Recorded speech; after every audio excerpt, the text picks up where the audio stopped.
The men's ice hockey team has been steamrolling opponents recently, while the women's ice hockey team prepares to go up against the #1 team in the country. We will dive into men's and women's basketball as well. Bobcat Breakdown starts right now.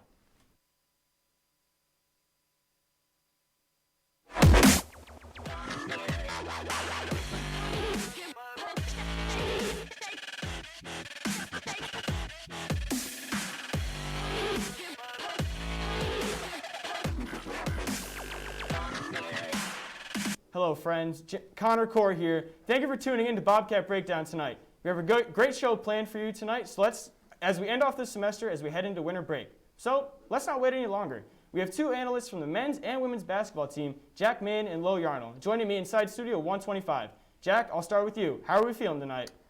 Connor, I feel amazing. Lo, I hope you're ready tonight. But before I ask you how you are doing, Connor, I want to say that was a brilliant Jim Nance take right there. A+. I'm feeling ready to go. First time on Breakdown. I'm ready to make my debut against we can say a tough opponent. The men's ice hockey team has been on a tear as of late, currently on an 11-game unbeaten streak and shutting out their opponents in the last 3 games and scoring them 14 goals to a big old goose egg, 0. I'll be a gentleman and start with Lo first. Lo, what has been the reason for the Bobcats' most recent success? Thank you, Connor. I think that is a fantastic question. And I mean, you can look at that 14-0. That's a big old goose egg right there. And you can credit that to the offensive power that they have. But I think the biggest reason that the Bobcats haven't been scored against since November 20th is their defense, specifically first year at Yaniv Peretz in the goal. Over the last 3 games, he's made 74 saves with 0 goals allowed. You can't ask for anything better from your first year in the net than that. He's got just under 630 minutes in the net with only 9 goals allowed, with 169 saves, a nation-leading goals allowed average of 0.86. So their defense is holding it down, and I think as long as their offense keeps doing what they're doing, I think that they're going to continue to outscore opponents at this clip. Stats on stats on stats. They're great, and Yaniv Peretz is without a doubt one of the best goaltenders in this nation. But the reason why the men's ice hockey team is so good, plain and simple, they're great. They're awesome, and they are better than every other college hockey team in the country with the exception of one. You got Ty Smolonic, who's been one of the best skaters in the entire country. He's about to try out for the U.S. National 20 team. And they haven't, and while he's been great, Zach Metz has been great as well, they haven't exactly been playing the best opponents. They have not played a ranked opponent since Clarkson. Now, that was a game that they actually tied and they had to win in a shootout right before Thanksgiving break, and they're not going to play another ranked opponent until they get back to Clarkson, Harvard, and Cornell. So, AIC, great hockey team. North Dakota, great hockey team, and another ranked hockey team as well. But when it comes to consistency and playing some of the best teams in the country, we are yet to see the strength of their schedule. I just think you can't outscore an opponent without not allowing any goals. I mean, it's real easy to outscore anybody without allowing any goals. So I think Yaniv Peretz and the defense is going to be the reason for this. Credit again to their fantastic offense, but you gotta acknowledge the goose egg when it's there. This week we're going to skate over to the men's locker room and give out some mid-season awards. Lo, if it came down to this pick with a life on the line, who's your MVP?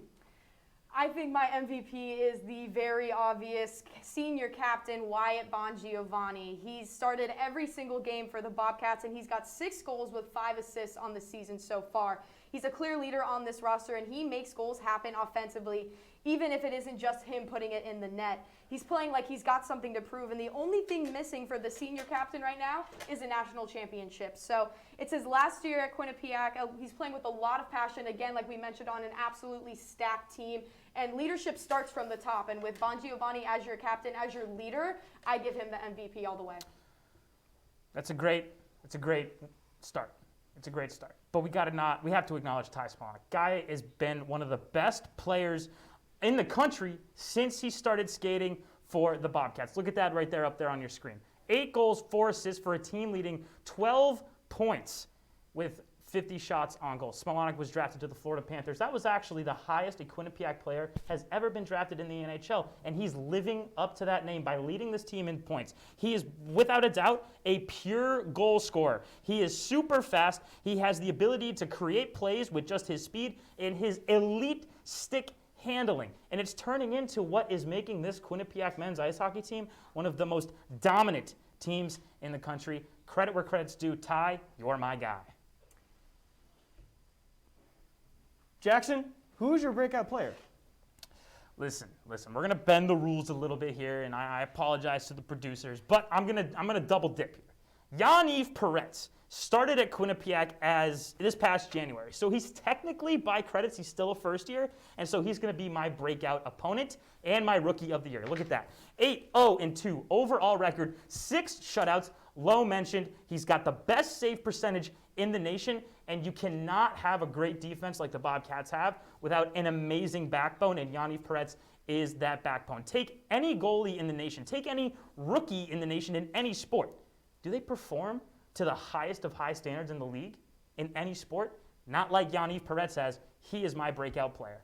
I think that's an interesting choice considering you've got graduate student transfer from UMass, Oliver Chow sitting there. And for me, Oliver Chow is going to go ahead and be my breakout player. He's come in and made an immediate impact playing 3 years of his eligibility at UMass. And right now he's currently second on the team in goals, and with 7 goals and 7 assists as well. So he's efficient when he's on the ice. He's making an impact even though it's only his first year in a Bobcat uniform.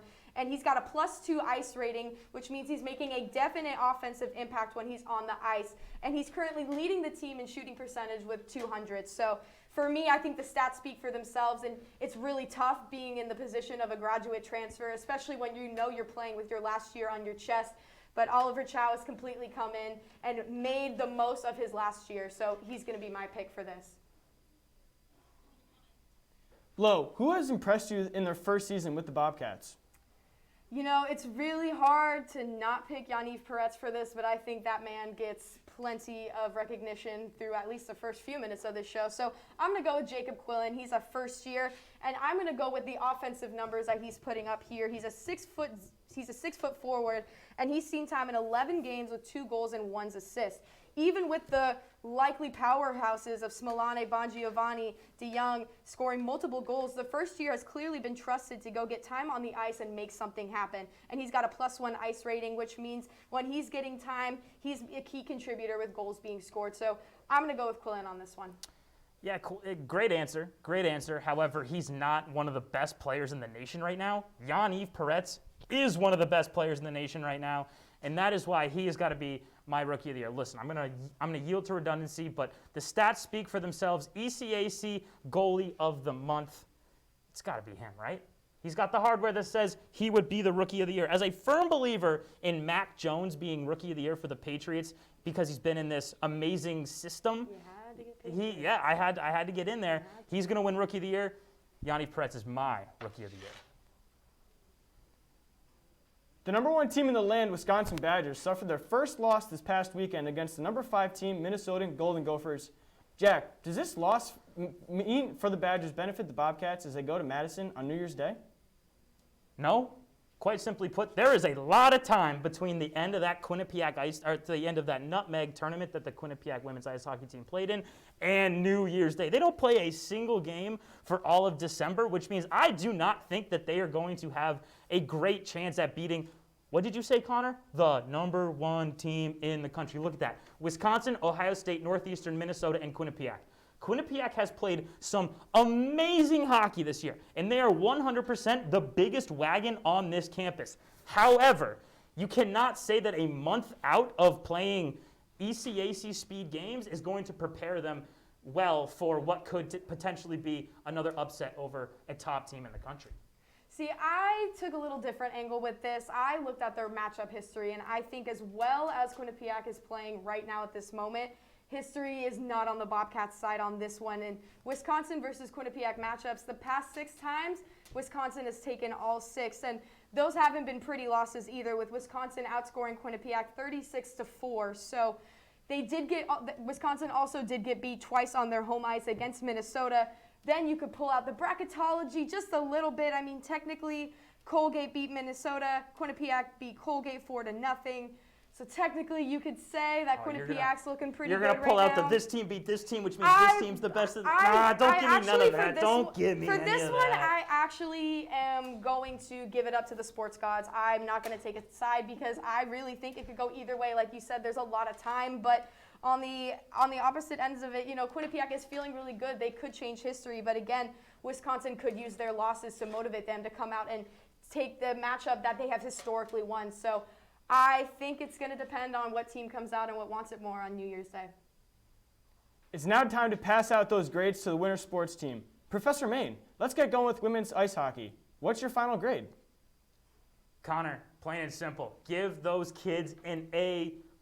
Taylor House leading this team to a top 5 team in the nation, playing way above almost anybody's expectations. We finally get that Cass Turner defense that she said has been so amazing for my 4 years in Quinnipiac. That's finally starting to show through, and you got to credit some amazing upsets. 4-0 over Colgate, a pair of ties against Providence, and they beat Yale twice, which is really tough to do in ECAC hockey. Power play is great. They've got 8 goals, and on top of that, they are playing some of the most disciplined hockey in the country. Only 21 times have they ever gone on the penalty kill this season, and they also have a shorthanded goal. This team can literally do it all. A+ for the Lady Bobcats.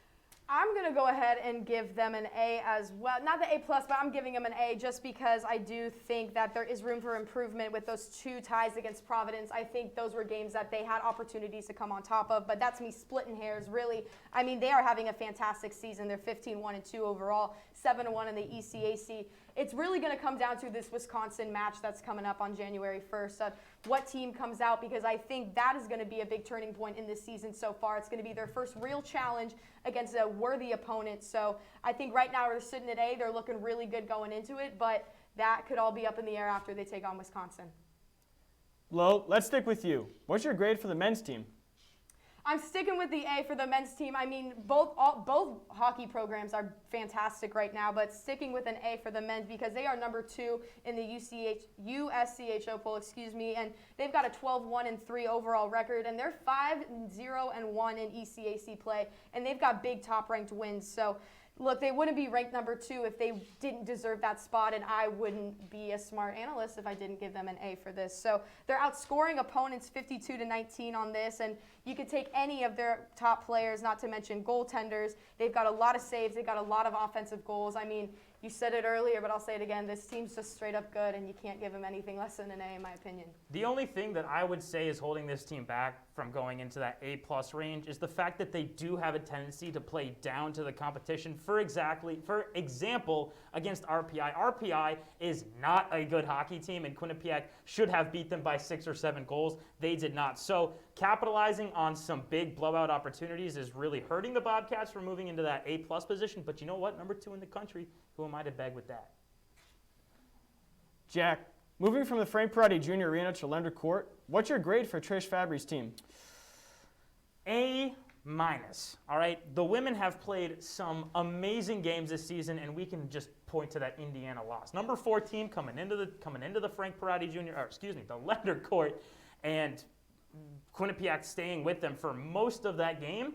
That alone tells you the grit and the heart that this team has. I wish all of you could have been in the press conference afterward and the emotion that was felt from the players and from Coach Fabry, that they felt like they had that game. They're playing some amazing basketball. However, they have had some weird coaching decisions on Fabry's side. Trusting Trish for president, that's what I'm always going to say. However, some questionable coaching decisions, some questionable lineup calls, which we'll get to in a little bit. They should have beat Fordham. They should have beat George Washington. They will still cruise through the MAC, but the out-of-conference play hasn't been up to what I would call Trish Fabry standards, which is why they have an A-.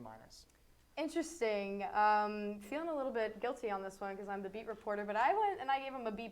Very marginal difference, but I'm looking strictly, they haven't played a conference game yet, so they've got a 4-3 record out of conference, and they've got losses against Fordham, which was in overtime, number 4 Indiana, which we mentioned, a nail-biter against George Washington, 54-50. So they have played great games. They've played extremely competitive games, but they ran into struggles with the rotations, and personally, I think their record should be 6-1 right now. I think they should have beat Jordan and GW, but turnovers and stamina kind of got in the way of that, and like you said, there's been coaching decisions. I wouldn't go as far to say coaching decisions, but it's just finding the right person in the right spot at the right time, and I think they're playing fantastic basketball. Do not get me wrong about that, but I'm going with the B+ just because I really do think they should be sitting at 6-1 right now. 7-1 after tonight, if I'm not mistaken on that. But they should be in a much better position going into MAC play.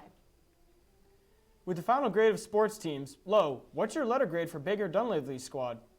I'm going to give men's basketball a B-. They've got a 4-4 record, a 1-1 record in MAC play, and they lost to St. Peter's, which is a very, very hard opponent to play in the MAC, but they beat Manhattan on the road, which is a great win that they definitely needed. But they're currently looking to come back from a 3-game losing streak where they never broke 70 points, and they're sitting pretty good right now at 500 overall and in conference, but it's the type of losses that they've had that lead me to this B- score. Right now, I think their offense is extremely streaky. You've got Matt Belanc and Tyrese Williams doing a great job offensively. They're the one that the team turns to when they're down, but they went from 3 wins followed by 3 losses. Now they've got a win against Manhattan again.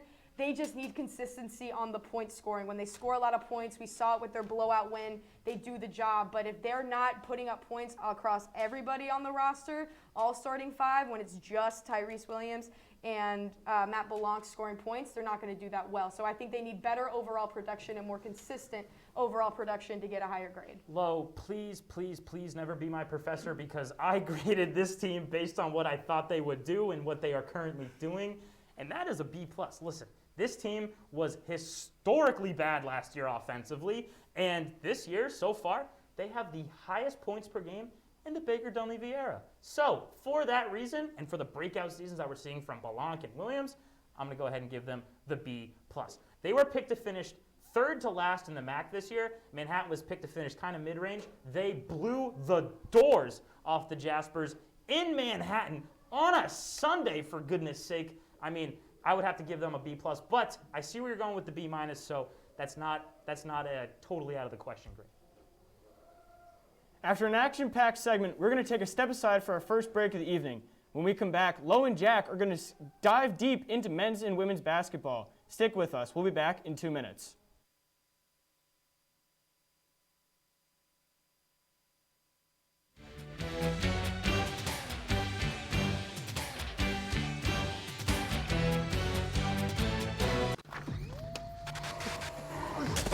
Multiple studies have shown that marijuana can slow both driver reaction and response time, which can be really dangerous.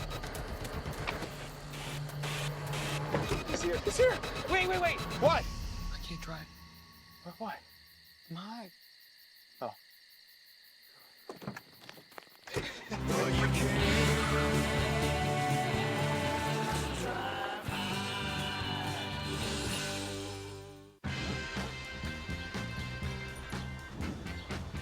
When we adopt a shelter pet, we discover they're a unique mix of all kinds of things. Come on, Jules, spotlight on this last one. There it is.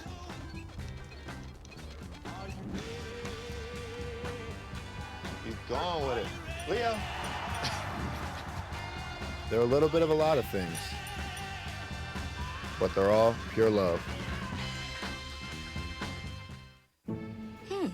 Maybe you can make retirement happen. After all, you made home ownership happen. Homeschooling yourself on loans, beefing up your credit score. So I'm pre-approved. You were like, yes! Sorry. Color coding listings, ticking boxes, and flushing every toilet in a 20-mile radius.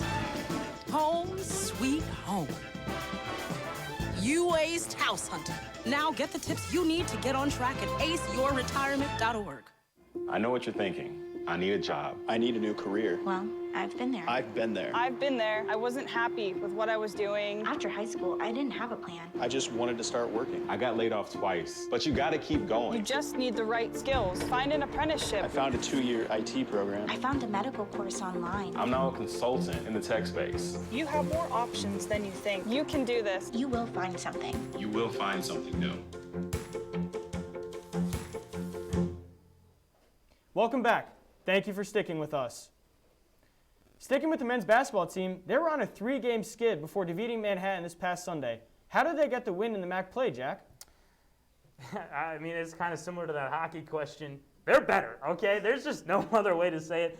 31 points from Belanc and 18 from Savion Lewis is the main reason why they won. However, quite simply put, this team is finally playing to their full potential after a year of what I would call rebuilding and missing Kevin Marfa, right? So having an ability to come back, you have guys who, I think Jacob Resnick said it best. He said, you don't know what guys were going through a year ago, what was going on in their personal lives that affected them on the court. Blanc and Williams were great examples of that. This year, they are the best players on this team, quite possibly one of the best 1-2 punch in the entire MAC right now. So, they're straight up, they're better. It just took them a year to get there. You could say the generalities. I'm gonna go ahead and get into specifics here. So they beat Manhattan on the road 90 to 73. Blanc came off of the bench with a career high 31 points of his. Obviously a key contributor there, a big reason why they got to their 90-point total. But offensively, they capitalized off of Manhattan turnovers. Manhattan had 18 turnovers that the Bobcats then went and turned into 27 points. So combine Matt Blanc's 31, then you've got 27 points off of turnovers. You're looking pretty good going into that. They also got help with point-wise from Savion Lewis, Taimu Chenery, and Kev Marfos. So biggest takeaways here is that when they score points, they can win, and when they're capitalizing and when they're maintaining possession with hard rebounds off of the glass and also the turnovers, then they're going to come away with the win like they did against Manhattan. You guys are going to like this next question. Speaking of Kevin Marfo. Kevin Marfo and Jacob Bergoni are the only two grad students on this Bobcats due to the NCAA granting the players an extra year of eligibility. Both players have not shown the promise many had hoped in the preseason. Low, was it worth bringing them back for a fifth year?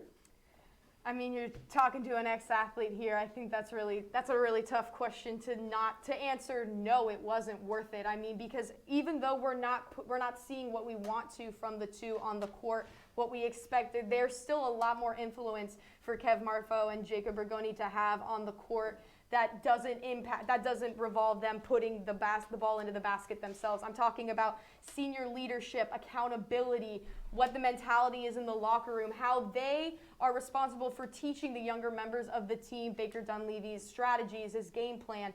They're helpful in film room. They're helpful on the bench in the huddles. They have a lot more impact than they do just strictly on the court, and I don't think it's fair to look at these two fifth years as strictly their stat lines.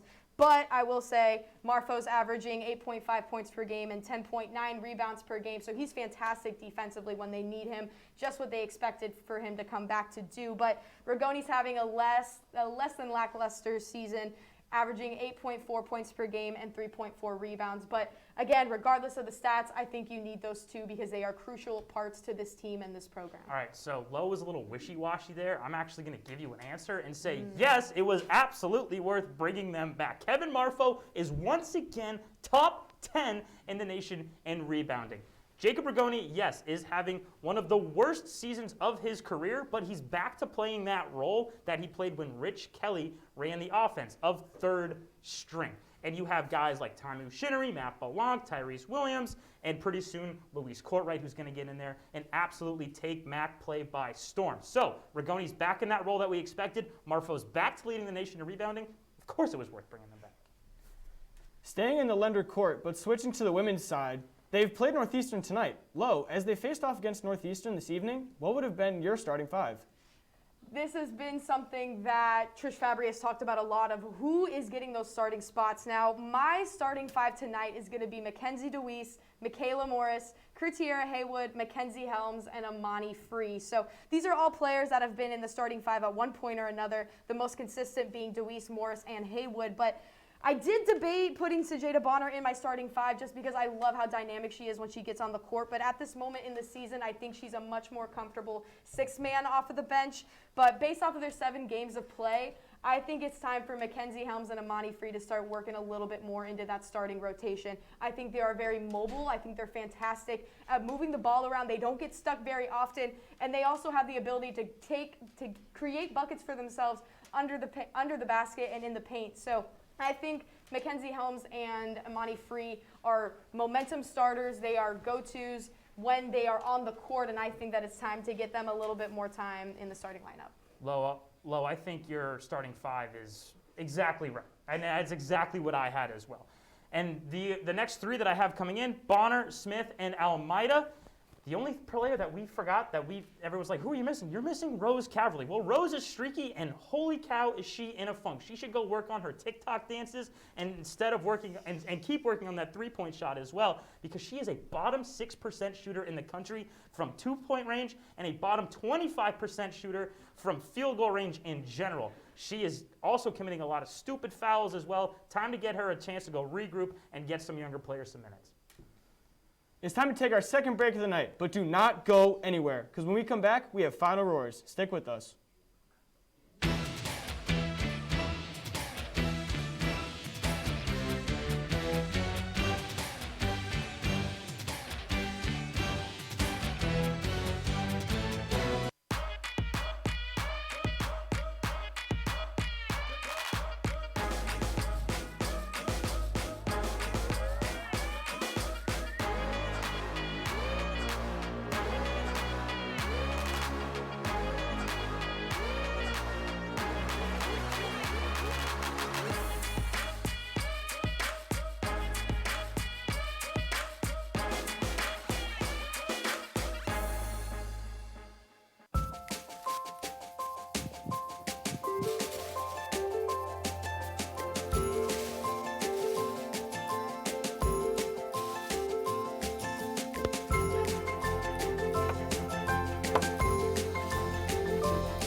What do you think you're doing, Kevin?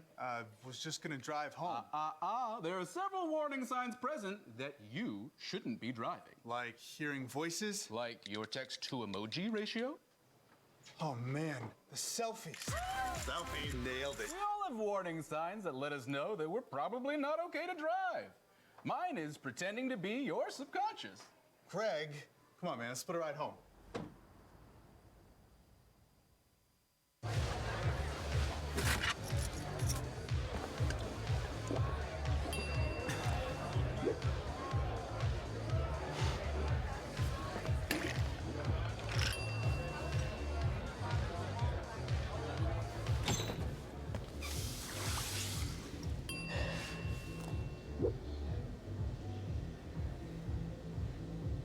If you need to do something to feel okay to drive, you're not okay to drive. Don't drive buzzed. Welcome back. It's now time for Final Roars. Lo, take it away. With the women's basketball team sitting at 5-3, I don't think it's a stretch to say there's still places for head coach Trish Fabry to look for improvement. I think one player Fabry should look to find more time for is sophomore Tiara White. She's played in 5 of 7 games so far, averaging 3.5 points and 3 rebounds per game. But White's potential lies in her energy. If you go to any of the women's games and see Tiara White on the bench, it's hard not to notice how fired up she gets. You could see just how badly she wants her teammates to succeed on the court, and when her number is called, she carries that energy off the bench onto the hardwood. I think with more minutes, Tiara White could be just as much of a threat as Michaela Morris. The two are very similar in build and style of play, and subbing in White would let Morris on the other players take a much-needed break, something that Fabry has been working on since the team's loss to George Washington. So, in my opinion, I think Tiara White has the potential to be MAC Defensive Player of the Year before she graduates. Even though winter break will be starting in about a week and a half, I would like to take this time to preview a highly anticipated game in QU sports over break. No, I'm not talking about the Battle of Whitney Avenue returning to the People's United Center. I'm talking about the newly 5th-ranked team in the nation as they go up against the Wisconsin Badgers on New Year's Day. The number 1 team in the country lost its first game to the Minnesota Golden Gophers, like we mentioned earlier, and I have suspicion that Cass Turner's side will hand their opponents yet another loss. Now listen, Turner's philosophy of quantity over quality shots has worked in the past, but she may need to make a few minor tweaks to the game plan for the Bobcats to edge the Badgers in that game after all. They are still the number 1 team in the country. The series has not favored Quinnipiac in the past, being that they have never won a game in the series, but I believe that all good things have to come to an end eventually. You guessed correctly. I have the Bobcats taking their first win in this series after 6 straight losses. Quinnipiac also has not played Quinnipiac since 2008. I mean, something has to change around, right? Well, I'm not Jack, obviously, but don't worry, he's still here. Most of you probably don't know me, being I'm always behind the camera. I'm Hannah Smith, the executive producer of Bobcat Breakdown, this incredible show you are all watching. I kicked Jack out of his seat to sit down and thank Q30 and my staff. I've been EP of the show for the semester, and let me tell you, it has been the most rewarding thing I have ever done or been a part of at Quinnipiac. To my fellow producers, Heather Owen, Ben Kane, Gage Kilburn, Connor Core, and Jess Briage, you have all changed my life. Getting to work with the 5 of you for the past 4 months has brought me an immense amount of joy I can't even express. Together we have produced 12 shows, making this the 13th one. You can't put on a good show without a good team, and let me tell you, we aren't a team, we are a family, a Bobcat Breakdown family.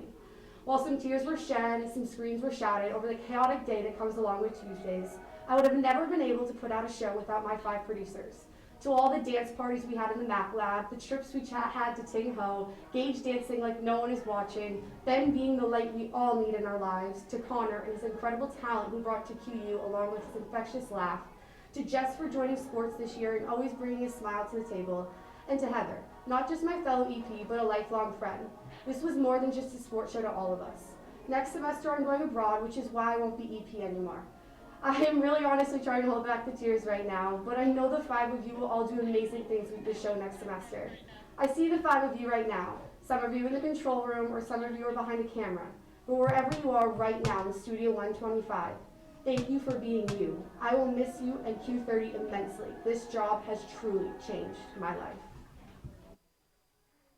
That is unfortunately all the time we have on our last episode of Bobcat Breakdown for this semester. We appreciate you taking the time out of your Tuesday to be here with us.